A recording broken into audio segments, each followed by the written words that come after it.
And welcome to the Sunshine Sports Report on April 30th, the last day of April, isn't it? Tomorrow's first day of May. We are truly into spring. As normal, hold on, I don't know. Yeah, well, it's kind of disconcerting to hear yourself twice. So there we go. Well, anyway, it's the last day of April, first day of May. Um, a week removed from the NFL draft, and as expected, it was the most watched NFL draft in history. 55 million. I'll say that again. 55 million people tuned in for part of the draft over the 3 days that ESPN, the NFL Network, and ABC broadcasted. And from the standpoint of you got to see the draftees basically in their natural habitat with their mothers, their fathers, their sisters, their brothers, their friends. There were some fails, of course. There were a couple of gaffes, like, for instance, the wide receiver that was drafted, and I guess he had a cell phone in his hand, and his girlfriend was sitting next to him. The phone rang. The girlfriend picks up the phone, and before she can put it to her ear, the guy snatches it out of her hand.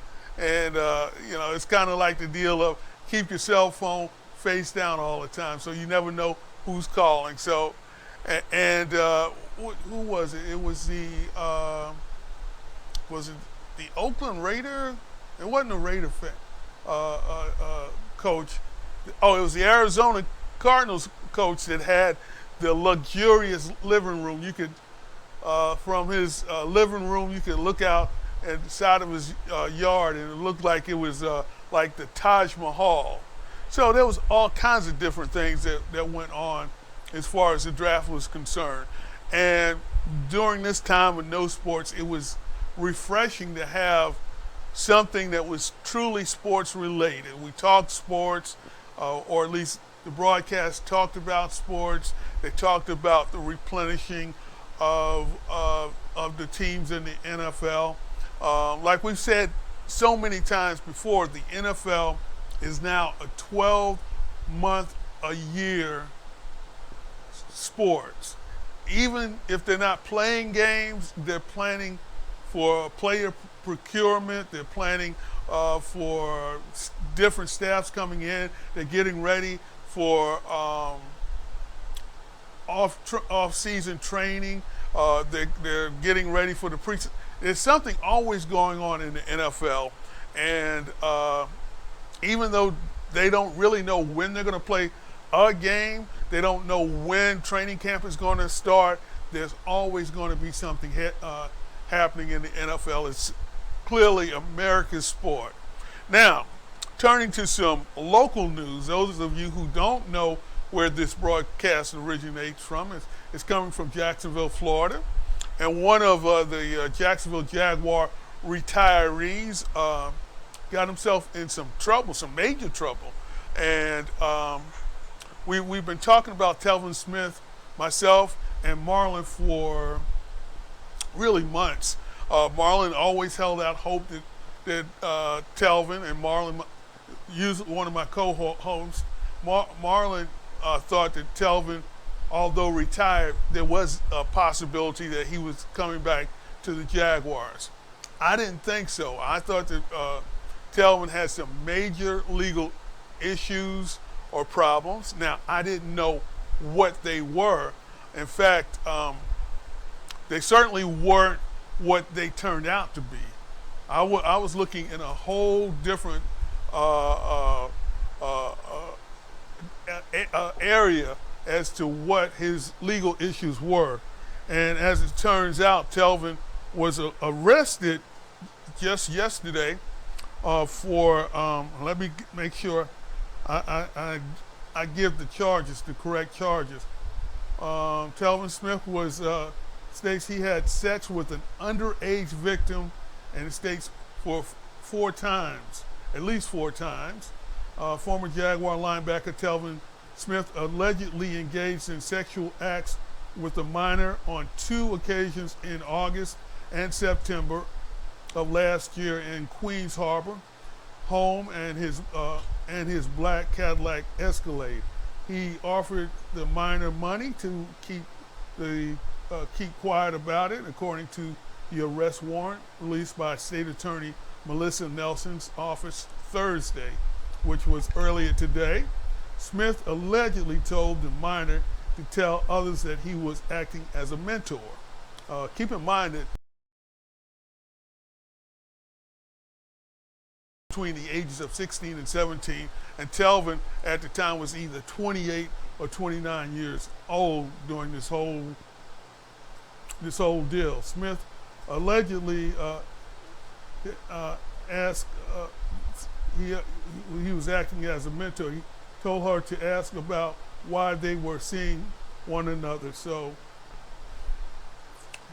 he was held on a $50,000 bond, $50,000 and $3. I don't know where the $3 come from, but here in Florida, that's what they hope. They always throw the $3 in. I don't know where it comes from, but anyway, he was held on a $50,000 bond. Basically, he bonded out sometime yesterday evening, so he is back home, presumably, or somewhere in the Jacksonville area. I'm not sure how far he can leave the area.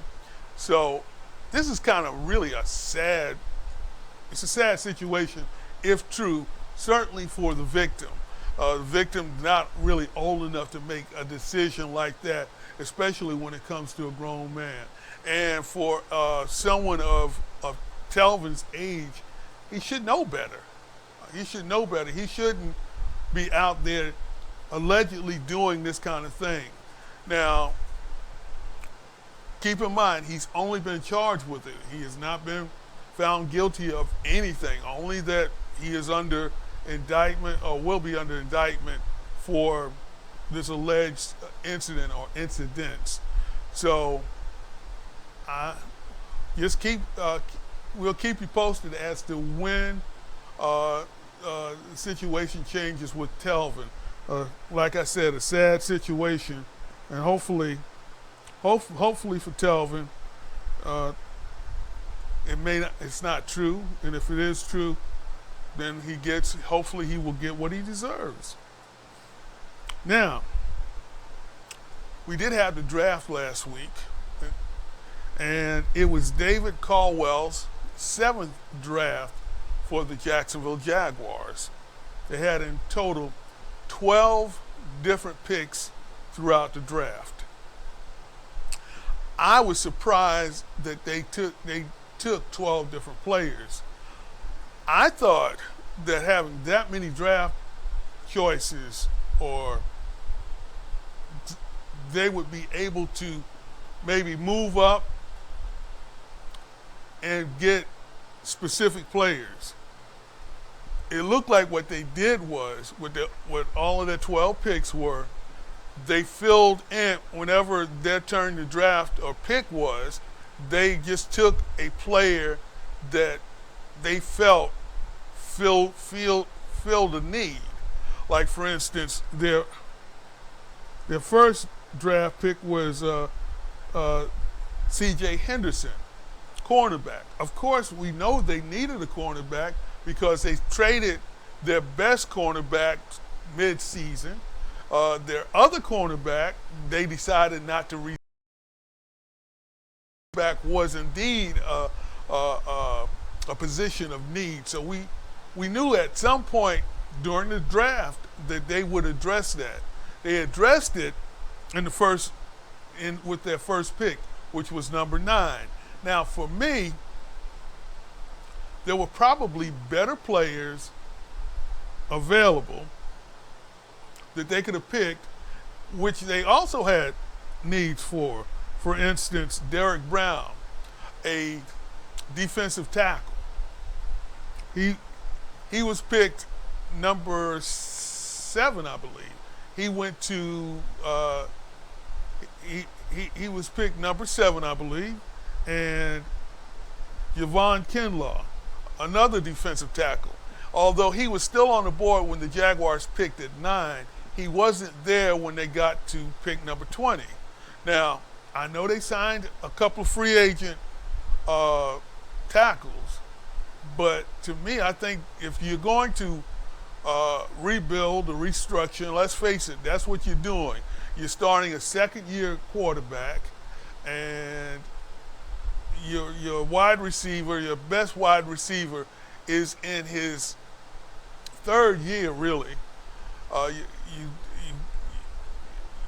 Everything is new except for your running back and your offensive line. And by the way, the offensive line was supposed to be the Jaguars' Achilles heel, and they did pick a offensive lineman in the draft, but he was not one of the top 4 or 5 offensive linemen. So, this is the reason why I even brought up that this is Dave Caldwell's seventh pick or seventh draft is usually after 3 or 4, you get a feel for not only what position the general manager and the coach will pick, but you should also have a feel for what player they're looking after, what player that they think they need. I don't know if they want this team to be a defensive-minded team. I don't know if they're looking for this team to be more offensive-minded. During the Gus Bradley years, several years ago, it was a premium was put on defensive play. And by the year 2018, they were one of the top defensive teams in the league because of the draft that they did in 2015, 16, and 17, as well as 2018. Now, and they also, during the off season, they filled in with defensive linemen, Malik Jackson, defensive ends. So you had a feel for what they did. Make it to the AFC Championship game. After in 2019, things just totally went different. 2017. 2018 and 2019 were totally different. So is this team going to be defensively minded? Because remember, Shad Khan gave them an ultimatum of 1 year. This is the one. Well, actually, they're running into overtime. This is past the 1 2019 season. Should have been the season that they brought another winner to Jacksonville. They failed to do so. So now they're on borrowed time. So are they looking to be a more offensive team or a more defensive team? And from the draft, you really can't tell. You really can't tell because, like I said, they did not pick up Derek Brown. They didn't pick up Javon Kinlaw. Isaiah Simmons, they didn't pick up. Isaiah Simmons was picked up the pick before they picked. It was the Arizona Cardinals. With all those draft picks that they had, and I said 12, they couldn't package some draft picks to move up to maybe the New York Giants or some other team picking at number 5. They had plenty of draft capital, and I think they squandered it. So we'll see. It's 2020 now, so usually by 2022, in 2 years, you'll know whether this draft has been a success. By the way, we were just talking about the offensive linemen. They had 12 draft picks, which we already talked about. As far as free agent rookie signings, they had 16. So that's a total of 28. 12 draft picks, 16 free agent signings. Of the 28 free agent signings, 3 were offensive linemen. Once again, when people talk about the Jacksonville Jaguars, especially people here locally, they talk about the offensive line. They only brought in 3 new offensive young linemen. That's not counting. They also brought in a long snapper. So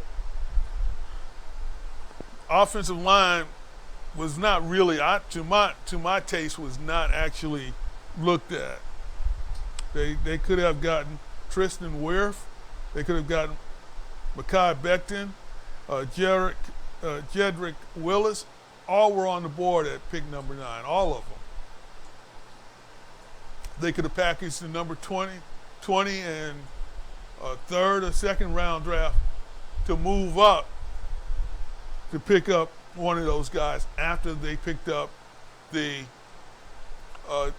defensive back. You know, I was thinking that was what they were going to do with all that draft capital. Move up in the draft and get them 4 or 5 blue chip players. But they didn't do that. It looked like, well, it's our turn. We'll pick what's ever on the board. So in other sports or other situations, today the Cincinnati Bengals, they cut Andy Dalton. Dalton has been with the Cincinnati Bengals for, I believe, since around 2013 or 14. He was cut, and along with him being cut, they cut that $17.7 million. So Cincinnati cuts almost $18 million off their salary cap. So the question is, where does Andy Dalton go? Does Andy Dalton go back to Cincinnati? Does he go to the Jaguars? Or is New England in the picture? Andy Dalton will be playing or will be on somebody's roster at the start of the 2020 season. Now, the reason why I know that is because Jameis Winston, he signed a couple of days ago, or maybe it was yesterday, with the, watch out, we're still on the air? You didn't unplug anything. Okay, but anyway, Jameis Winston signed with the New Orleans Saints.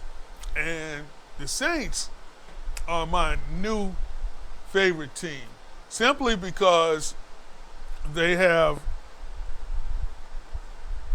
a quarterback, and their third string quarterback, who does everything. He's on the place kicking team, he's on the return team, he's on the punt team, he's a H-back, he plays from the quarterback slot, he plays from the halfback slot, he plays at the tight end spot. So that means that every team that plays, the defense has to prepare for him, but all of the special teams have to prepare for him, because you never know what he's going to do. But anyway, Jameis Winston will probably wind up being their third string quarterback. And how much did Jameis Winston sign for? Well, he has a base salary of $1 million. With incentives, he could boost that up to roughly $5 million. So I imagine some of those incentives would be how many practices or off-season training camps he attends, how many roster bonus as to how long he stays on the roster. I don't think it's going to be any like end-game bonuses like he has to throw 13 touchdowns or anything like that. I think it's going to be, is he going to be a good teammate? Is he going to attend the practices? Is he going to be on the roster throughout the year? And that's a one-year contract. And remember, they did kind of the same thing with Teddy Bridgewater. Teddy Bridgewater went on to sign with the Charlotte with the Charlotte team, and which Charlotte immediately sent Cam Newton packing. So it's a good spot for him to wind up. And keep in mind that Drew Brees is 38 years old, 38, 39 years old, and he's not going to play forever. So for Jameis, New Orleans might be even though it looks like a short-term investment, might be a long-term investment as it goes on, because, like I said, the quarterback is he's probably within 2 or 3 years of retiring, or maybe less, depending on how the 2020 season goes. So we talked about Jameis Winston. We talked about Andy Dalton. We kind of touched on Cam Newton. Cam Newton is not getting any feelers anywhere. I don't know what he can do exactly. He can't even go up to Canada because they're not playing any. They're not. CFL's not playing. So what does he do? Does he come in and I'm not even sure where he winds up. I heard today that New England probably was not interested in him. The Jaguars, they're probably not interested. In fact, there's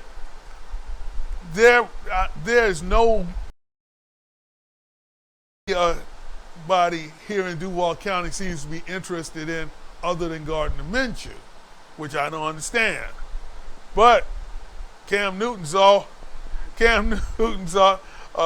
he's out there, and like I said, you know what Jameis signed for. It's going to probably be a little bit more than what Jameis signed for. By the way, Jameis was also courted by Pittsburgh, and they supposedly, this is what the rumor is, Jameis turned down the Pittsburgh offer, even though it was maybe a little bit more lucrative. And I think the reason why is what we just went over, the fact that the quarterback, it's just a better situation with all of the offensive brain trust plus the age of the quarterback. So where is Cam Newton? Is Cam Newton's career over with? I remember just 2, maybe 3 seasons ago, Cam was taking a lot of unnecessary hits, and the referees were not calling him. I mean, they couldn't get him on the ground, so they were hitting him in the head. They were incredibly poor, unskilled hits were put on Cam Newton, and I guess it's all come back to on Cam. So Cam he's out there. He's kind of flapping in the wind and the breeze. So definitely can get Cam on the cheap. And if he wants to come in as a backup, there's a lot of teams that probably can use him. Now, 15 years ago and 1 week, the Green Bay Packers drafted a kid out of Cal, University of California. His name was Aaron Rodgers. Now, Aaron Rodgers was a late first round, maybe early second round pick. Green Bay Packers had no use for him at the time other than to groom him to be a starter, because their starter at that particular time was a guy by the name of Brett Favre. Brett Favre was one of the hottest and best quarterbacks in the NFL at that time, 15 years ago. And when Brett was asked what could he pass on to the rookie, Brett said, it's not my job to pass anything on to the rookie. I'm here to win football games, and that's my job, not to the coach. We have coaches. So that happened 15 years ago. 15 years ago and 1 week. Well, Brett didn't forget that because last week the Green Bay Packers, they drafted a kid by the name of well, Jordan Love. They drafted Jordan Love. Not only did they draft Jordan Love, they drafted him in the first round, but they had to trade up to pick up Jordan Love. So what Green Bay is telling Aaron Rodgers, and Aaron Rodgers is not happy with this, not one bit. What they're telling him is, we're drafting your replacement now. Now, we don't know how long you got, but however long you got, we got your replacement. Now, this is what Brett Favre said about the drafting of Jordan Love. He says, they being the Green Bay Packers, were several plays away from the Super Bowl. To me, it sends a message to Aaron.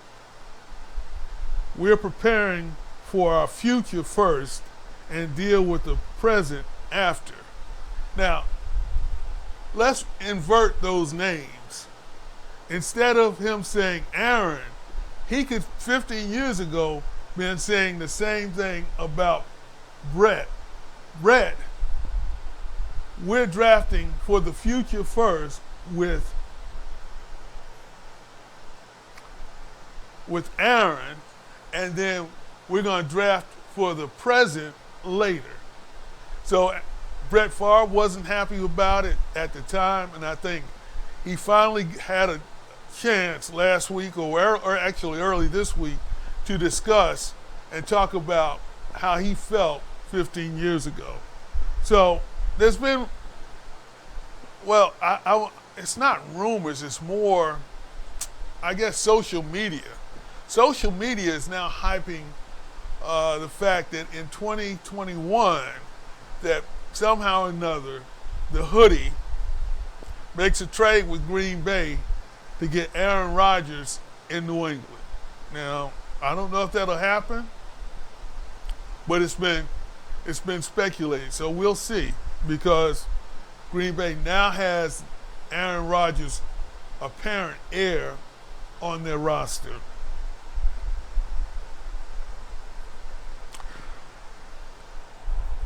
In Dallas, they too have a quarterback issue. Their problem is they have the quarterback, and technically their quarterback is under contract because they put the franchise tag on Dak Prescott. Now, Dak says he doesn't want to play under the franchise tag. Now, this is what I think is actually happening in Dallas. First of all, we know that Dallas went out and signed a kid out of Oklahoma, CeeDee Lamb. CeeDee Lamb was the 17th pick in last week's draft. Earlier in the signing period, they signed Zeke Elliott, their star running back. They have on the roster Michael Gallup. They took care of their best defensive player in Jalen Smith, the linebacker. Amari Cooper, a guy that they traded last year for their first round pick, I believe, to Oakland. They signed him. So they have everything in place. This is what I think is happening. Remember, I told you football is a 12-month-a-year sport. Something's always happening. Well, in this cycle, to begin the year after the Super Bowl, the biggest story was not after the Super Bowl that Kansas City won the Super Bowl. It wasn't that the MVP in 2019, 2018, Lamar Jackson was one of the best players in football. It was Tom Brady. Tom Brady kept. Where is Tom Brady going?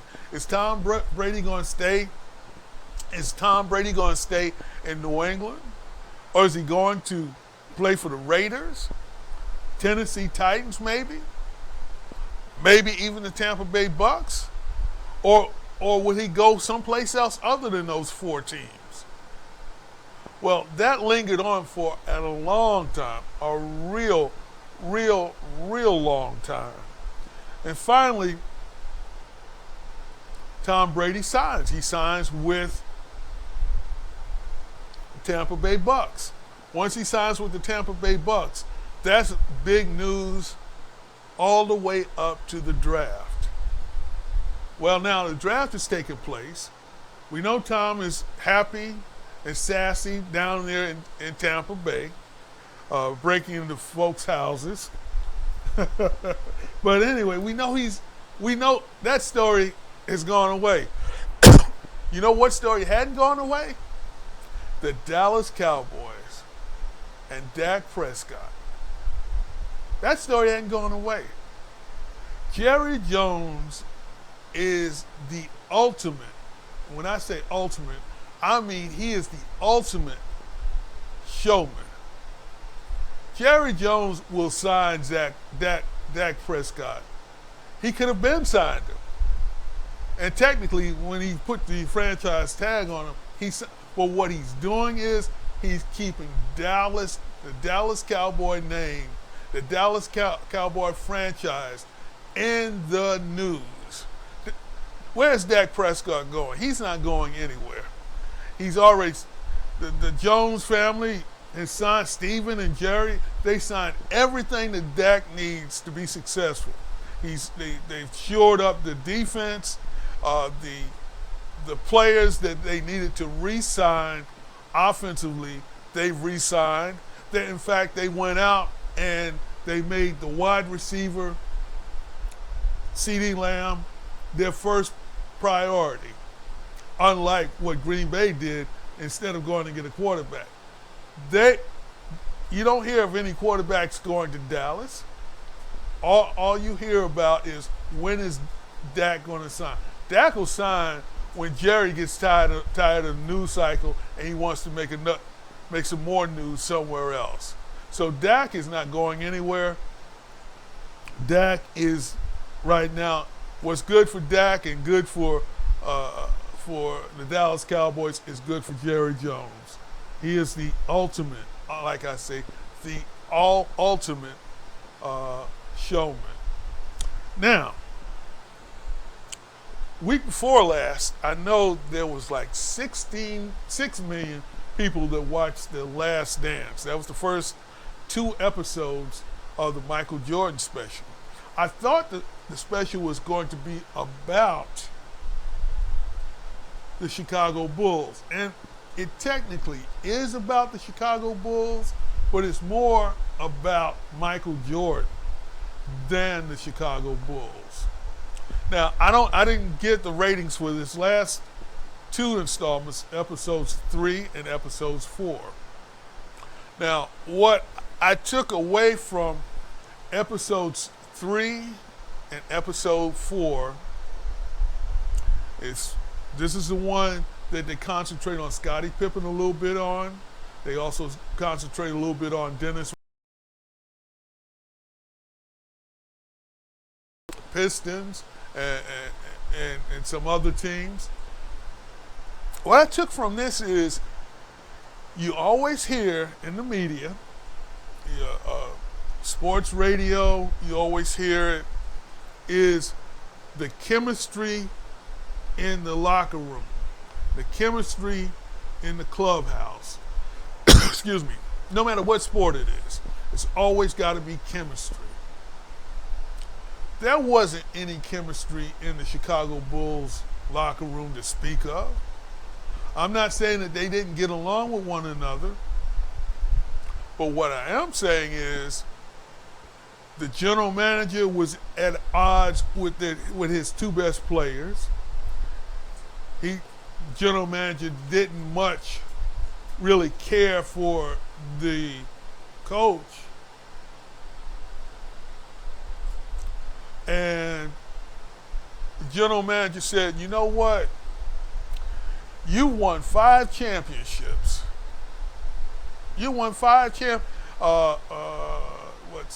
championships in 7 years. I don't care what you do this year. It doesn't make a difference. You can win every game we suit up and play. You as the coach is not coming back here. Knowing good doggone well that he had at that particular time, at that particular moment, he had the best player in basketball. And maybe the second, third, or fourth best player along with him. But he told the coach, you're not coming back. Now he knew that if he didn't come back, the coach, that the best player wasn't coming back either.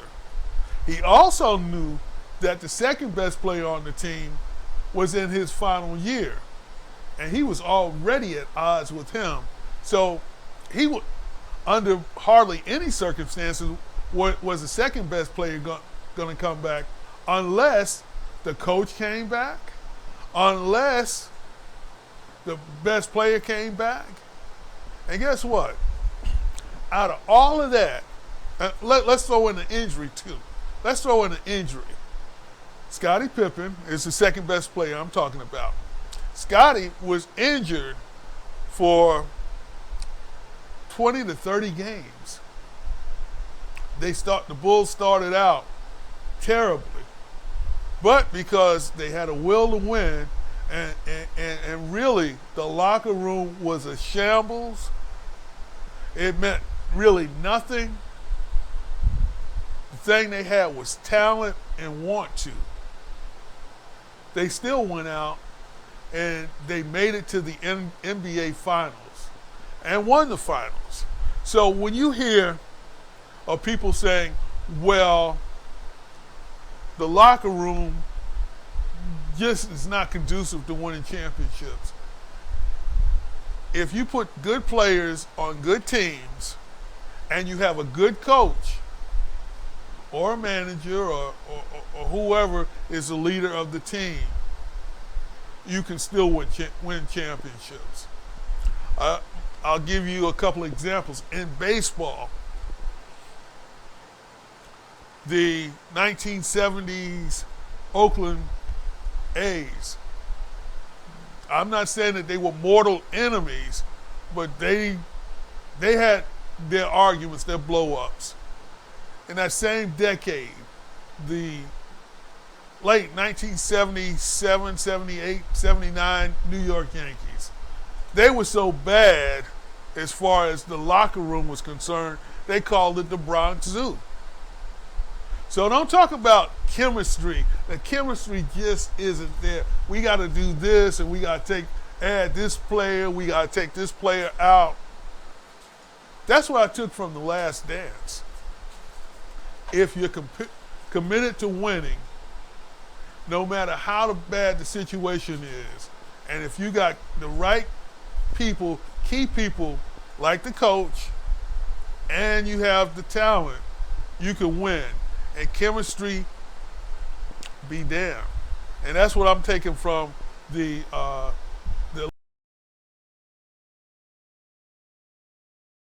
hands, is that chemistry is overrated.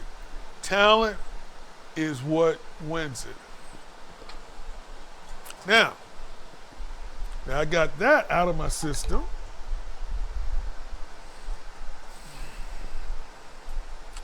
This year's NBA Finals, where will it be, if it'll be? Now, LeBron James is 35. He's 35 years old. NBA, the present-day NBA has not decided whether or not they're going to cancel the season. In fact, they said they're going to wait and see how things turn out. There is a plan, kind of similar to the one I was telling you about last week as far as baseball is concerned. There's a plan and we don't know if it'll turn out, for them to play in the Disney Orlando area. They have enough of arenas and courts there that they can play to finish the regular season and to go on and play the playoffs. And what's involved there is this. This is what's involved in it. Number one, you have to quarantine the players. Well, you have to quarantine the entire team. And when I say team, I'm talking about the players, the coaches, the general manager, everybody that has anything to do with the team has to be in one area. And we're talking about if they do if they finish the league out, which is like 5 games, I believe, that we're talking about 30 teams. Orlando is big enough and they have enough courts to where they could actually do that. And the reason to finish the games out is like what I was telling you about last week. It's a money thing. The teams, that will enable the local broadcast of the teams to satisfy their commercial commitments. So they could do that. They could do that, and they would do that. Now, they can also do it this way. They could also have a play-in. Teams 10 through 7 fight to be able to get to the playoffs. And whoever's the winner of that will take on the 1 through 6 seed teams. So they can do it that way. But right now, it seems like if they do play, it's going to be in Orlando. And not only is it going to be in Orlando, they're going to play to an empty stadium or empty court. And what's going to happen is this. They're going to have the most watched basketball in the history of the NBA because people are starving for sports. Not only are they starving for sports, at this point, right now, they can't go anywhere anyway. That's why 55 million people watched the NFL draft this past weekend. There was no place to go. And that's what's going to happen in the NBA. That's what's going to happen in Major League Baseball. And that's what will happen. Well, college sports is a little bit different. And we'll get to that in a second. So plan on watching the NBA anywhere from July to late summer, and they will crown the champion sometime in September. That's my guess. And the 2020-21 season, the 2020-21 season will start probably right around Christmas, if not on Christmas Day. And now Major League Baseball. We told you about the Florida and Arizona deal. Those teams that are in Arizona for spring training will play there. Those teams that are in Florida will play there. Now that's one aspect of it. There's 2 other aspects that have been thrown out. They will split up into 3 divisions. One division playing in Arizona, one division playing in Florida, and a 3rd division playing in Texas, and specifically in Dallas, Texas. Now keep in mind that Dallas right now has 2 major league stadiums. They have the old stadium that the Texas Rangers have played in for the last 15, 20 years. The Texas Rangers were planning on opening up a brand new stadium this season. So they have those stadiums in place. I also know that SMU, Southern Methodist University, they play baseball. The college team plays baseball. So there's a stadium there. There might be one at Rice. So they could put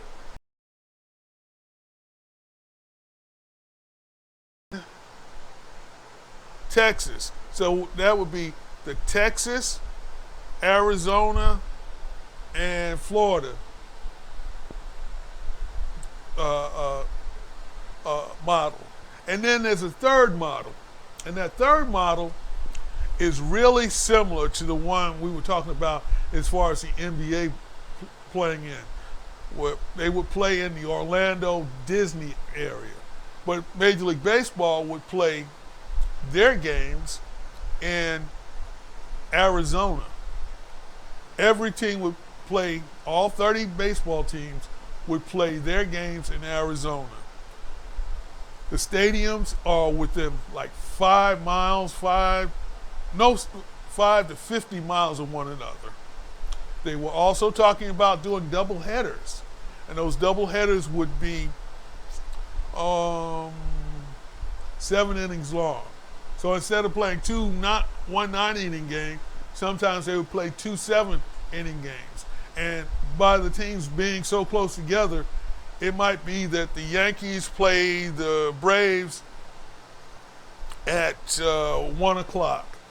And the next game would be that the Dodgers play the Padres at 4 o'clock. And they could actually put a third game on if they wanted to. So look for baseball to play between 80 to maybe at most 120 games. Now, they would have to do pretty much the same thing as the NBA. They would have to quarantine everybody. Everybody would have to be quarantined. Plus, they would have to be tested daily. Have to have a daily test. Now, there are some players, and Mike Trout, who says, well, I'm about to have a baby. He's about to become a father. Well, he doesn't want to be quarantined because he will miss the birth of his child. Now, and there's no one that would blame him for this. Now, what if they did this? Say, hey, look, this is not mandatory. If you want to do it, you can do it. Contractually, we're obligated to play a season. Now, we've got plenty of ball players that want the money, that need the money, that will play under those conditions. Mike Trout, I believe it was last year, signed a contract for 12 years that he averages more than $30 million a year, like $33 million, something like that, for 12 years.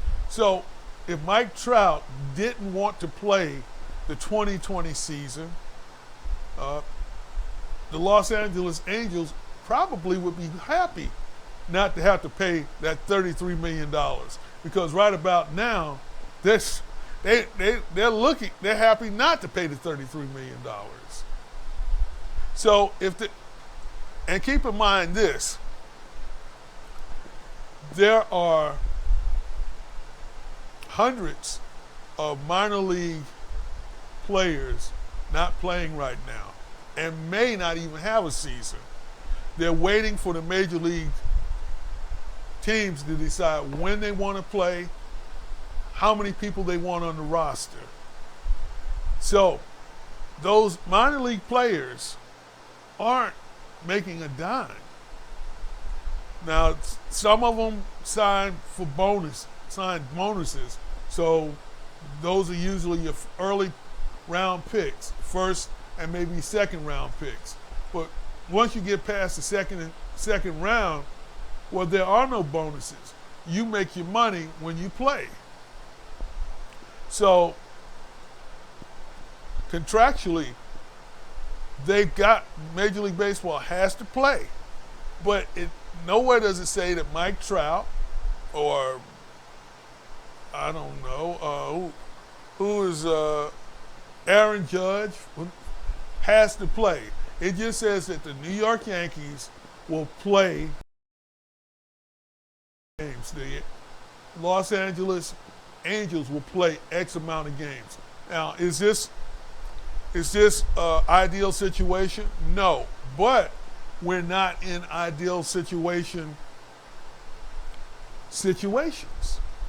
This is something that no one had really planned for. But to actually help and keep the economy going, it would be good for baseball to put out a product. It's going to wind up hurting the minor league teams, but in the long run, it will help baseball. So now, as far as colleges are concerned, college sports, college presidents have already said that if there are no students on the campus in class, then there will be no sports at all. So even if they're taking courses through the internet, on the internet, if there are no students on campus, there are no sports. So right now we don't know. There are some colleges saying that they're expecting to have some students on campus in September. But that's not written in stone. We don't know. We don't know. In fact, they have made a contingency plan of football. They're talking about playing, if they can't get the 2020 college football schedule in during the calendar year, they're talking about moving it to the spring. Now, I don't know how that's going to work because you got the NFL to contend with. Remember, I told you it's a 12-month-a-year sport. So by March, certainly April, the NFL is going to want to know who they're going to draft, and they want to know if they can get them to camp. Because we just had the draft a week ago. Next week, the rookies would be reporting to camp. If they're still playing college football in April, what happens to the draft? What happens to the camps? But college football, they got to keep the economy moving. May have to accommodate them. So stay tuned, fans. Stay tuned. It's we're living in strange and uncharted territory, or at least, well, it's strange from this standpoint that sports really worked 100 years ago when they had the last pandemic. Baseball was a major sport, but all the rest of them really weren't major sports. They were popular, but they weren't major. Not like football is now. So it was more a pastime. Oh, you know who's happy about the pandemic in sports? The Boston Red Sox. They're happy. You know why? Because last week, Major League Baseball gave them their punishment for their cheating scandal in 2018, the year that they won the World Series. Baseball said that, well, their cheating wasn't as bad as the Houston Astros. And the Houston Astros, if you can recall, no active player was punished. Well, since the Boston Red Sox, their cheating wasn't as bad, once again, no players were punished. No players were punished. No general manager was punished. No manager. You know who got punished for it? The replay operator for the Boston Red Sox. He got punished for it. But that's something you didn't hear about last week because we were so worried about the pandemic and our whole focus on sports was on the NFL draft. We didn't hear about that. And guess what his punishment is? For the 2020 season, the replay operator can't be the replay operator. That's his punishment. And when he comes back, well, actually, he's actually suspended for the 2020 season. I'm sorry. But when he comes back in 2021, he can't be the replay operator. Now, he could do anything else. He could sell popcorn. He could be the catcher. He could do anything he wants to do in baseball, but he can't be the replay operator. And there was one other Red Sox who was actually active during the 2018 season that did get a suspension, but it wasn't for the 2018 Red Sox situation. It was for the 2017 Houston Astros situation. It was the Corey, the manager. He got suspended because of what happened in 2017, not because of what happened in 2018. So you see, that's why the Boston Red Sox are happy that the pandemic happened, because now everybody gets away scot-free except for the replay operator. Now, who was the replay operator furnishing all this stuff to? The players. They get away with it. Oh, one last thing before we get out of here. This is, I don't know if this is good or bad, but it could happen. Alex Rodriguez, the former New York Yankee, Texas Ranger, Seattle Mariner player, who's, I don't know, did J-Lo and Rodriguez get married yet, or they're about to get married? They're about to get married, I guess. They're planning on buying the New York Mets. Now, I know they got a lot of money, but they ain't got that kind of money. They're going to be the front people if they indeed pull it off. So we'll keep you posted on whether J-Lo and A-Rod buy the New York Mets. Remember, Alex was born in New York, and J-Lo is Jenny from the block up there in New York. Until next week, it's been the Sunshine Sports Report, where real life intersects sports.